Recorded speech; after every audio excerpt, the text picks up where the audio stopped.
తొందరపడి చాలా కోయిలను ముందే కూస్తున్నాయి ఊర్ల పొంటి సర్పంచ్ నేనంటే నేనని కొందరు ఆళ్లే పోజులు కొడుతుంటే ఇంకొందరేమో పక్కనున్న లుబ్బిస్తే సర్పంచ్ అయిపోయినట్టే ఊహలలో తేలిపోతున్నారు. రిజర్వేషన్లు ఇంకా ఖరారే కాలేదు. ఇద్దరికంటే ఎక్కువ పిల్లలు ఉన్న వాళ్ళకు ఈసారి ఛాన్స్ ఉన్నదా అనేది ఇంకా తేలనే లేదు. నోటిఫికేషన్ ఇంకా రానే లేదు. కానీ నోటి నుంచి మంచి మంచి మాటలు, మర్యాదలు, పలకరింపులు అబ్బో శాన్నే నడిపిస్తున్నారు సర్పంచ్ పదవి మీద కాయిసున్నోళ్ళు. ఇన్ని రోజులు లంగ పనులు చేసి ఇప్పుడు సర్పంచ్ కావాలనుకున్నోళ్ళు సొక్కపూసలైపోతున్నారు, నీతిమంతులైపోతున్నారు. పచ్చగడ్డేస్తే బగ్గున మండేంత పగలున్నా మంచిగున్నావా అనే నరసన్న పిల్లలు మంచిగా చదువుతున్నారా, బాయికాడ పంటలు మంచిగున్నాయా అని మంచి షేడు అరుచుకొని మచ్చిగా చేసుకుంటున్నారు. ఇన్ని రోజులు మనిషికున్న ఇలువ కంటే ఇప్పుడు వాళ్ళకున్న ఓటుకే ఎక్కువ ఇలువ కదా. అందుకే ఎక్కడ లేని ప్రేమలో ఉనుకోబోస్తున్నారు.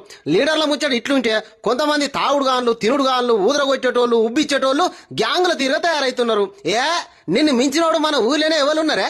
ఈసారి నువ్వే సర్పంచ్, ఎంత టోళ్ళు నిల్చున్నా నిన్ను మేము గెలిపించుకుంటాం అని లేనిపోని ఆశలు కల్పించి ఉన్న ఆస్తులు మొత్తం అమ్ముకునే తట్టు చేస్తారు. ఎప్పటికీ ఖర్చులు పెట్టించి ఎన్నికల నాటికి ప్లేట్ ఫిరాయించేటోళ్ళు ఉంటారు. చిన్నగా బత్తి పెట్టి నెత్తి కొరిగేటోళ్ళు ఉంటున్నారు. అగో అసొంటోళ్లతోని జరంత పైలంగా ఉండాలి ఊర్ల పొంటి జనాలు. ఇట్లా దేశంలో రాష్ట్రంలో నడవనన్ని రాజకీయాలన్నీ ఇప్పుడు గ్రామాలలోనే నడుస్తున్నాయి. కోడి కూరలు, మసాలా మటన్లు, మందు దావతులతోని నిత్యం పండుగ అవుతున్నది పల్లెలల్లా.